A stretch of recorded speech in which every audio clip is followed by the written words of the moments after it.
വർഷങ്ങൾക്ക് മുമ്പ് 100 കൊല്ലങ്ങൾക്ക് മുമ്പ് പുരുഷന്മാരിങ്ങനെ വേശ്യകളായി തുടങ്ങിയതിൻ്റെ ചരിത്രകാരനായിട്ട് പറയുന്നത് ഫ്രാൻസിലെ ജിഗോളകളെ പറ്റിയിട്ടാണ്. അതായത് അന്ന് ഫ്രാൻസിലെ പ്രഭുക്കന്മാർ, നമുക്ക് യൂറോപ്പിൽ അറിയാം, അവർ കുരിശുദ്ധങ്ങൾ നടക്കുന്ന സമയത്ത് യുദ്ധങ്ങൾക്ക് പോകുമ്പോഴും മറ്റ് സമയത്തൊക്കെ എന്ത് ചെയ്യുന്നുണ്ട്, ഇവരുടെ ഭാര്യമാർ തനിച്ചാകാറുണ്ട്.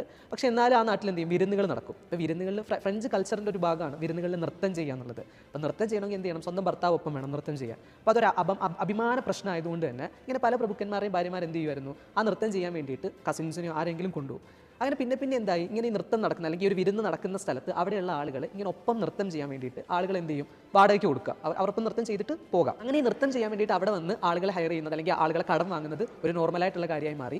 അങ്ങനെ ഈ കടം വാങ്ങുന്ന ആളുകൾ പിന്നീട് ഒരു വിഭാഗമായി, അവരാണ് ജിഗോളോ. അതായത് സുന്ദരന്മാരായ ചെറുപ്പക്കാർ, പ്രഭു വനിതകളുടെ ഒപ്പം നൃത്തം ചെയ്യാൻ വേണ്ടിയിട്ടുള്ള സുന്ദരന്മാരായ ചെറുപ്പക്കാർ.